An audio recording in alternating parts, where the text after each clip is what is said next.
Hello kids, ഇന്ന് നമ്മളിവിടെ വരയ്ക്കാൻ പോകുന്ന ചിത്രം സ്ട്രോബെറിയുടേതാണ്. എങ്ങനെ വളരെ ഈസി ആയിട്ടൊരു സ്ട്രോബെറി വരയ്ക്കാമെന്ന് നമുക്ക് നോക്കാം. സ്ട്രോബെറി വരയ്ക്കുമ്പം ആദ്യം ഇവിടുന്ന് ചെറുതായിട്ട് ഒന്ന് വളയ്ക്കണം. എന്നിട്ട് താഴോട്ട് കൊണ്ടുവരണം. അതായത് ഒരു ട്രയാങ്കിൾ, ഒരു പെർഫെക്റ്റ് ട്രയാങ്കിൾ അല്ലാത്ത താഴോട്ട് വരുന്ന ആ ഒരു ഭാഗം. ഇപ്പുറത്തുനിന്നും നമ്മൾ ആ ഒരു ചെറുതായിട്ട് താഴോട്ട് കൊണ്ടുവരണം.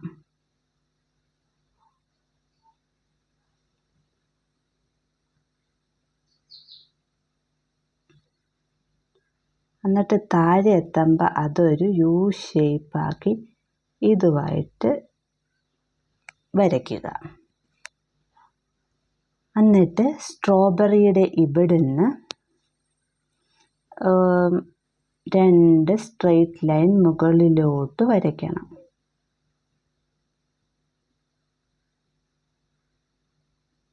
എന്നിട്ട് അതങ്ങ് ജോയിൻ ചെയ്ത് ഇനി നമുക്ക് സ്ട്രോബെറിയുടെ ആ തണ്ട് വരയ്ക്കാം. തണ്ടിൻ്റെ മുകളിൽ വരുന്ന ആ ഗ്രീൻ കളർ, അത് ആദ്യം ഇവിടുന്ന് നമ്മളിങ്ങനെ കൊണ്ടുവന്ന് ഇവിടുന്ന് മേളിലോട്ട് പോയി താഴോട്ട് വന്ന് ഇവിടുന്ന് ഇങ്ങനെ വന്ന് പതുക്കെ ഇങ്ങോട്ട്, പിന്നെ ഇങ്ങോട്ട്, പിന്നെ ഒരു ഇലയുടെ മാതിരി ഇങ്ങോട്ട്, അവിടുന്ന് സൈഡിലോട്ടൊരു സ്ട്രെയിറ്റ് വളച്ച് പിന്നെ ഇവിടുന്ന് ഇങ്ങോട്ട് ഇതിങ്ങനെ ചെയ്ത് ഇങ്ങനെ. എന്നിട്ട് സ്ട്രോബെറിയുടെ ഇടയ്ക്ക് ഇങ്ങനൊന്ന്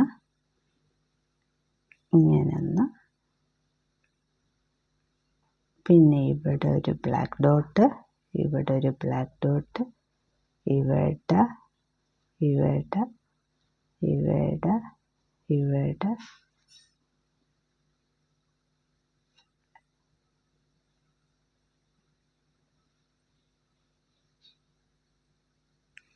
അങ്ങനെ സ്ട്രോബെറിയുടെ പടം വരച്ച് തീർന്നിരിക്കുന്നു. ഇനി നമുക്ക് അതിനൊന്ന് കളർ കൊടുക്കാം. മുകളിൽ നമ്മൾ കൊടുക്കാൻ പോകുന്നത് ഗ്രീൻ കളറാണ്. ഇന്ന് ഞാനിവിടെ സ്കെച്ച് പെന്നാണ് ഉപയോഗിച്ചാണ് ഗ്രീൻ കളർ കൊടുക്കുന്നത്.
ഇനി നമുക്ക് റെഡ് കളർ കൊടുക്കാം.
അങ്ങനെ സ്ട്രോബെറിയുടെ ചിത്രം പൂർത്തീകരിക്കുന്നു. ഈ ചിത്രം എല്ലാവർക്കും ഇഷ്ടപ്പെട്ടെങ്കിൽ എല്ലാവരും എൻ്റെ ചാനൽ സബ്സ്ക്രൈബ് ചെയ്യണേ.